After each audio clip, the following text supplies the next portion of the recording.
Big boss എന്ന programme ശരിക്കും പറയണമെന്നുണ്ടെങ്കിൽ 16 മുകളിലുള്ള ആളുകൾക്ക് കാണേണ്ടതായിട്ടുള്ള ഒരു പ്രോഗ്രാം ആണ് എന്നാണ് അവർ അവകാശപ്പെടുന്നത്. ഡിസ്നി ഹോട്ട്സ്റ്റാറിൽ കയറുകയാണെങ്കിൽ പോലും 16+ എന്ന് എഴുതി കാണിക്കും. എന്നാൽ ഒരു 16+ മുകളിലാണോ ആ ഒരു പ്രോഗ്രാം ഇരിക്കുന്നത്? 18+ എന്ന് എഴുതേണ്ട അവസ്ഥയാണ്. തെറികളാണെങ്കിലും വയലൻസ് ആണെന്നുണ്ടെങ്കിലും സെക്ഷൽ പരമായിട്ടുള്ള കാര്യങ്ങളാണെങ്കിൽ പോലും ഒരിക്കലും 18 വയസ്സിന് താഴെയുള്ള കുട്ടികൾക്ക് കാണാൻ കഴിയുന്ന തരത്തിലുള്ള ഒരു പ്രോഗ്രാം അല്ല എന്ന് മുന്നേ തന്നെ ആളുകൾ പറഞ്ഞിട്ടുണ്ട്. ഇപ്പൊ ഒരു വക്കീൽ ആദർശ് എന്ന ഒരു വക്കീല് ബിഗ് ബോസ് നിർത്തിവെക്കണം എന്നൊക്കെ പറഞ്ഞുകൊണ്ട് മോഹൻലാലിനെതിരെ ആ പ്രോഗ്രാമിനെതിരെ ആ ചാനലിനെതിരെയും കേസുമായി രംഗത്ത് വന്നു എന്നുള്ളതാണ്. കേസ് അദ്ദേഹം കൊടുത്തു, കേസ് അവിടെ സ്വീകരിക്കുകയും ചെയ്തിട്ടുണ്ട്. അതായത് ഇത് ഒരിക്കലും അംഗീകരിക്കാൻ കഴിയാത്ത തരത്തിലുള്ള ഒരു പ്രോഗ്രാമാണ്.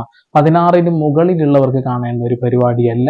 പിന്നെ കുറച്ച് നിയമവശങ്ങൾ കൂടി അദ്ദേഹം പറയുന്നുണ്ട്, ഒന്ന് കേൾക്കാം. നോർമലി നമ്മൾ സിനിമയിലൊക്കെ ഇങ്ങനെ അക്രമങ്ങൾ കാണുമ്പോൾ നമ്മൾ നോർമലല്ലേ, കാരണം സിനിമയിൽ ഇപ്പോൾ ഒരാളെ കൊലപാതകമോ അല്ലെങ്കിൽ ബോംബ് സ്ഫോടനം എന്തുകൊണ്ടെങ്കിലും കാണിക്കാം. പക്ഷേ അതേപോലെ ഒരു റിയാലിറ്റി ഷോയിൽ ഇവർ തന്നെ പരസ്യം ചെയ്യുന്നത് ഇത് റിയൽ ആയിട്ട് നടക്കുന്ന കാര്യങ്ങൾ അതേപോലെ ജനങ്ങളിലേക്ക് എത്തിക്കുകയാണ്, ബ്രോഡ്കാസ്റ്റ് ചെയ്യുകയാണ്. അപ്പോൾ അങ്ങനെ നടന്ന ഒരു ഷോയിൽ ഒരു മത്സരാർത്ഥി ആക്രമിക്കുന്നു. അത് ഗുരുതരമായ പരിക്കാണ് ഏൽപ്പിക്കുന്നത്. അയാളുടെ മുഖത്ത് ഇവിടെ താടിയിൽ ഇടിച്ചിട്ട് അയാൾക്ക് സർജറി വേണ്ടി വന്നതാണ് പിന്നീടുള്ള റിപ്പോർട്ടിൽ നിന്ന് അവർ തന്നെ ഏഷ്യാനെറ്റിൻ്റെ തന്നെ ന്യൂസ് ചാനലിൽ പിന്നീടുള്ള റിപ്പോർട്ടുകൾ നമ്മൾ നോക്കി കഴിഞ്ഞാൽ ഏഷ്യാനെറ്റ് തന്നെ അത് അങ്ങനെ റിപ്പോർട്ട് ചെയ്തിട്ടുണ്ട്. കാരണം അയാൾക്ക് 2 ആഴ്ചത്തെ വിശ്രമം സർജറിക്ക് ശേഷം അനുവദിച്ചിട്ടുണ്ട്. അപ്പോൾ ഇതെന്ന് പറയുന്നത് നമ്മുടെ പ്രോഗ്രാം കോഴ്സ്, അതായത് ഇതിൻ്റെ മൊത്തം റെഗുലേഷൻ എന്ന് പറയുന്നത് നമ്മുടെ cable television network regulation act 1995 cinematograph act 1952 ആണ്. ഇതിൽ പ്രോഗ്രാം കോഴ്സ് ഉണ്ട്, അഡ്വർടൈസിംഗ് കോഴ്സ് ഉണ്ട്. ഈ 2 കോഴ്സിൻ്റെ വയലേഷനാണ് ഏഷ്യാനെറ്റ് കാണിച്ചിരിക്കുന്നത്. ചില സിനിമകളിലൊക്കെ വലിയ രീതിയിൽ ഫൈറ്റും കാര്യങ്ങളൊക്കെ ഉണ്ടാവും. ചിലപ്പോൾ ഭയങ്കര വയലൻസ് ആവും. അതിന് സർട്ടിഫിക്കറ്റും കാര്യങ്ങളും കൊടുക്കാറുണ്ട്. വയലൻസിനും സർട്ടിഫിക്കറ്റ് കൊടുക്കും, മറ്റുള്ള ചില കാര്യങ്ങൾക്കും സർട്ടിഫിക്കറ്റ് കൊടുക്കുക എന്നുള്ളതാണ്. അപ്പൊ 18+ പ്രോഗ്രാമുകൾ ഒരിക്കലും ഇത്തരത്തിലുള്ള ചാനലുകൾ, TV ചാനലുകളിൽ ചെയ്യാൻ പാടില്ലാത്ത തരത്തിലുള്ള ഒരു വയലൻസ് ആണ് ഇപ്പോൾ ബിഗ് ബോസിൽ നടന്നത് എന്നുള്ളതാണ്. ഒരു റിയൽ ഇൻസിഡന്റിനെയാണ് ഇവരിതിൽ കാണിക്കുന്നത് എന്നാണ്. ശരിക്കും പറയുകയാണെന്നുണ്ടെങ്കിൽ TV ചാനൽ പരിപാടികളിൽ ഇങ്ങനെയുള്ള സംഭവങ്ങൾ കാണിക്കാൻ പാടില്ല എന്ന നിയമമുണ്ട്.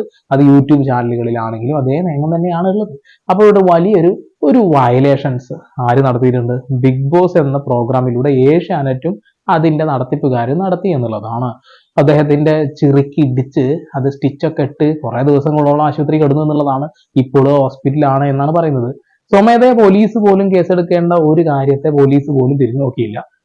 അങ്ങനെ ഒരവസ്ഥ വരുമ്പോൾ നിയമപാലകരായിട്ടുള്ള ആളുകൾ അല്ലെങ്കിൽ വക്കീലന്മാര് ഇതുമായിട്ട് രംഗത്ത് വരുന്നത് സർവ്വസാധാരണമായിട്ടുള്ള കാര്യമാണ്. ഇത് പേരെടുക്കാൻ വേണ്ടി ചെയ്യുന്നതാണെന്ന് പറയുന്ന ആളുകളുണ്ട്. അവരോട് എനിക്കൊന്നും പറയാനില്ല. കാരണം എന്ന് വെച്ചിട്ടുണ്ടെങ്കിൽ ഇങ്ങനെ ഒരു കാര്യം ചൂണ്ടിക്കാണിക്കേണ്ട അത്യാവശ്യമാണ്. ഇപ്പൊ യൂട്യൂബ് ചാനലുകളൊക്കെ പല ആളുകൾക്ക് നഷ്ടപ്പെടുന്നത് എന്തുകൊണ്ടാണ്? ഇങ്ങനെയുള്ള ചില സംഭവങ്ങൾ കാണിച്ചതിന്റെ ഭാഗമായിട്ടാണ്.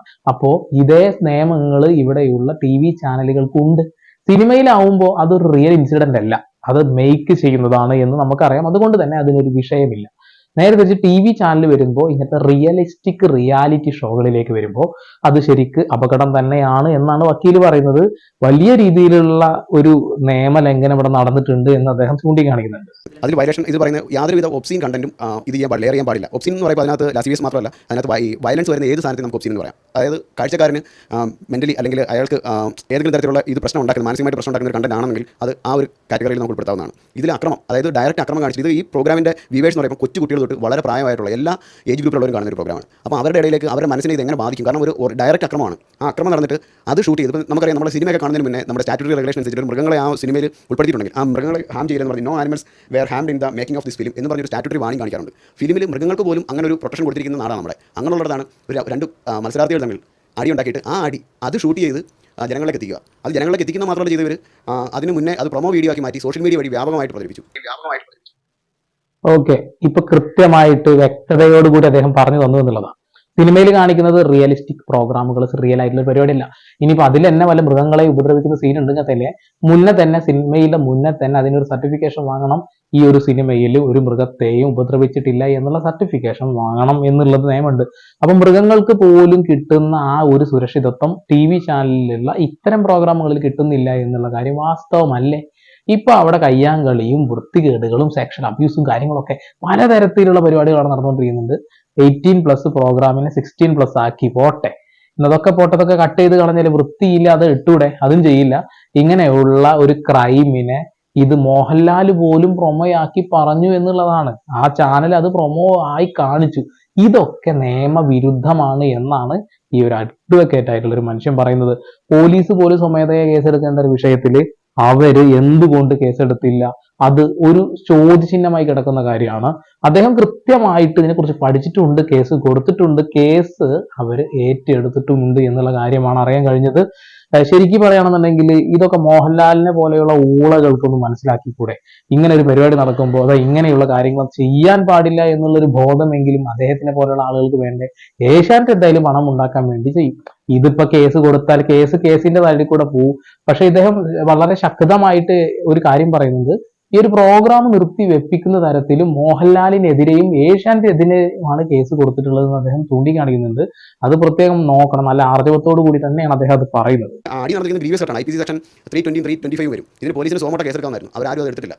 അപ്പോൾ അതുകൊണ്ടാണ് ഇന്ന് DGP കംപ്ലൈൻറ്റ് കൊടുക്കുന്നത്. പിന്നെ ഇവർ ചെയ്തിരിക്കുന്ന വേറെ ഒന്നും ഞാൻ പറഞ്ഞത് ട്രാൻസ്മിറ്റ് ചെയ്തു, സോഷ്യൽ മീഡിയ വഴി ട്രാൻസ്മിറ്റ് ചെയ്തു. പിന്നെ അവരുടെ തന്നെ ചാനൽ വഴി അത് കൂടുതൽ പ്രൊമോഷൻ വീഡിയോ കൊടുത്തു. അപ്പം അഡ്വർടൈസിംഗ് കോഡിനെതിരാണ്, പ്രോഗ്രാം കോഡിനെതിരാണ്. അപ്പോൾ ഇത് മാത്രമല്ല, IT act section 66E 67 attract ചെയ്യും. 66E എന്ന് പറയുന്നത് വയലേഷൻ ഓഫ് പ്രൈവസിയാണ്. ഈ അടി കിട്ടിയ ആളുടെ പ്രൈവസി ബാധിക്കുന്നതാണ്. ഒരാൾ ആക്രമിച്ചിട്ട് നമ്മളൊരു വീഡിയോ പ്രചരിപ്പിച്ചാൽ എങ്ങനെ ഇരിക്കും? അതിനാണ് ഇവിടെ സംഭവിച്ചിരിക്കുന്നത്. അതുപോലെ തന്നെ 67 എന്ന് പറയുന്നത് IT ആക്ട് സെക്ഷൻ 67 എന്ന് പറയുന്നത് publish of transmitting obscene material in electronic media ആണ്. അപ്പോൾ ഇലക്ട്രോണിക് മീഡിയ വഴിയുള്ള ഏത് ഇതിനും ആ 67 അട്രാക്ട് ചെയ്യും. ഇത് രണ്ടും ഇത് വരുന്നുണ്ട്. അതുപോലെ പ്രോഗ്രാം കോഡിന് വയലേഷൻ.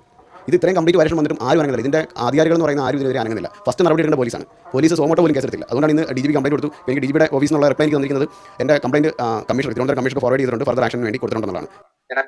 ഓക്കെ, അതായത് ഈ ഒരു വലിയ രീതിയിലുള്ള വയലേഷൻസ് ഇവിടെ ലംഘിച്ചിട്ടുണ്ടെന്നുള്ളത്. ഇപ്പൊ എന്തായാലും ഒരു ബിഗ് ബോസ് പ്രോഗ്രാം ഒക്കെ ആകുമ്പോൾ അതിന് ഒരു വക്കീലും കാര്യങ്ങളും ഒക്കെ ഉണ്ടാവൂലേ, അല്ലെ? ഇതിന്റെ നിയമപരമായ വശങ്ങൾ നോക്കുന്ന അല്ലെങ്കിൽ അത് കൈകാര്യം ചെയ്യേണ്ട ആളുകളില്ലേ, അവരൊക്കെ ഇവിടെ പോയി എന്നുള്ളതാണ്. ആരും ശ്രദ്ധിക്കുന്നില്ലല്ലോ. അങ്ങോട്ട് കയറ്റി വിടാൻ, അങ്ങോട്ട് കാച്ചി വിടാൻ, ചാനലിനൊരു അല്ലെങ്കിൽ പരിപാടിക്ക് ഒരു ഇത് കിട്ടട്ടെ എന്ന് വിചാരിച്ചുകൊണ്ട് ചെയ്യുകയാണെന്നുണ്ടെങ്കിൽ തെറ്റായ നടപടിയല്ലേ? ഇവിടെ ശരിക്കും പറയണമെന്നുണ്ടെങ്കിൽ വയലൻസ് സപ്പോർട്ട് ചെയ്യാൻ തന്നെ. ഇപ്പൊ റോക്കി ബായ് എന്നൊക്കെ പറഞ്ഞുകൊണ്ട് നടക്കുന്ന ആളുകളുണ്ട്. അതേപോലെ അതിനുള്ളിൽ നടക്കുന്ന ജാസ്മിന്റെ ഗബ്രിയലിന്റെ ഒക്കെ ആ ഒരു പരിപാടിയില്ലേ, അതൊക്കെ ശരിക്കും പറയണമെന്നുണ്ടെങ്കിൽ അതൊക്കെ സമൂഹത്തിന് മോശമായ രീതിയിലുള്ള മെസ്സേജ് കൊടുക്കുന്ന പരിപാടികളാണ്.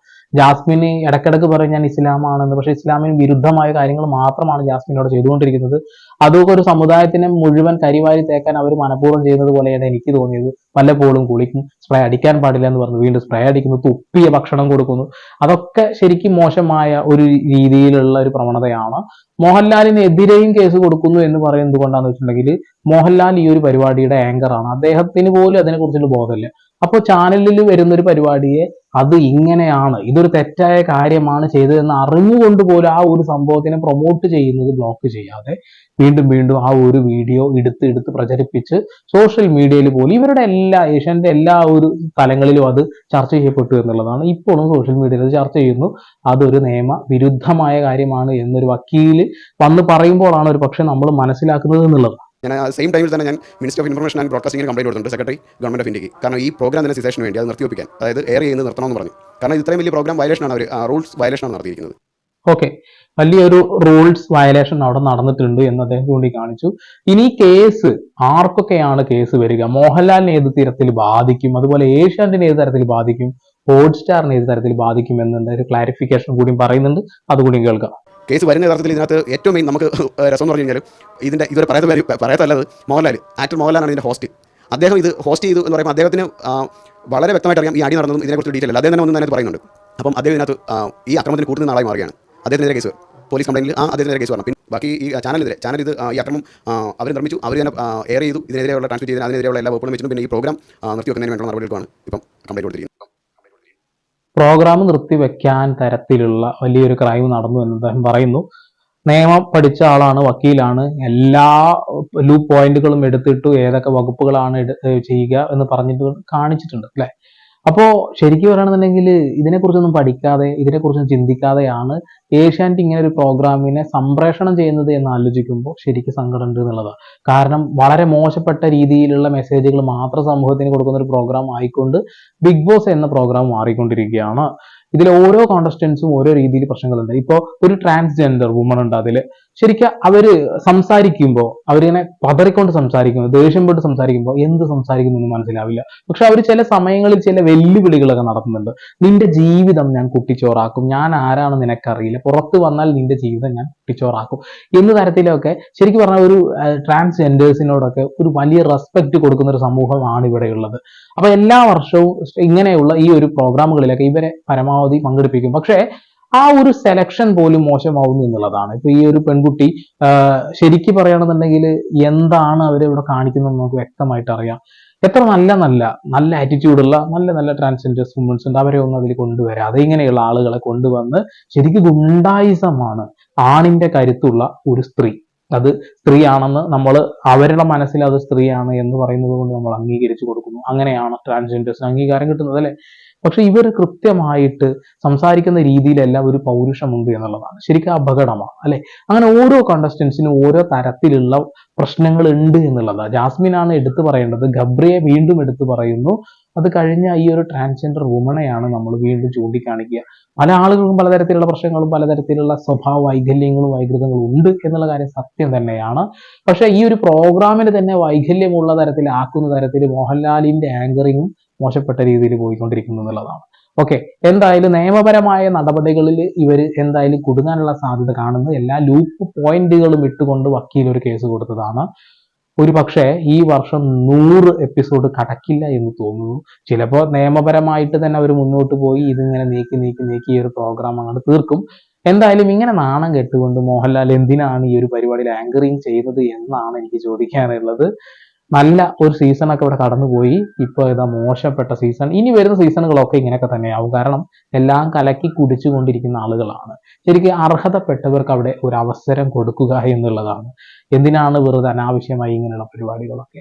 നല്ല പ്രോഗ്രാമുകൾ ഇഷ്ടം പോലെ ചാനലുകൾ നടക്കുന്നുണ്ടല്ലോ. പക്ഷെ ഇങ്ങനെയുള്ള വ്യത്യസ്ത തരത്തിലുള്ള ആളുകളുടെ ദേഷ്യം അത് ഏറ്റുവാങ്ങാൻ വേണ്ടി മോഹൻലാലിനെ പോലെയുള്ള ആളുകൾ ഇങ്ങനെ കഷ്ടപ്പെടുന്നത് കാണുമ്പോൾ സങ്കടം തോന്നുന്നു. എന്തായാലും കൊള്ളാം, കേസും കാര്യങ്ങളൊക്കെ ആയിട്ട് മുന്നോട്ട് പോകട്ടെ. 100 ദിവസം ഈ ഒരു പ്രോഗ്രാം നടക്കണമോ എന്നുള്ള ചോദ്യം ചോദിക്കുമ്പോൾ എനിക്കും വലിയ താല്പര്യമൊന്നുമില്ല. കാരണം എന്താ വെച്ചിട്ടുണ്ടെങ്കിൽ അമ്മാതിരി ഊള പരിപാടിയായിട്ട് ഇത് മാറി എന്നുള്ള കാര്യത്തിൽ തർക്കമൊന്നുമില്ലല്ലോ. എന്തായാലും കൂടുതൽ വിവരങ്ങളും കാര്യങ്ങളൊക്കെ കിട്ടുമല്ലോ. അത് ഏറ്റൊക്കെ വരാം. അതുവരേക്കും സന്ധ്യയുടെ സാധനങ്ങൾ.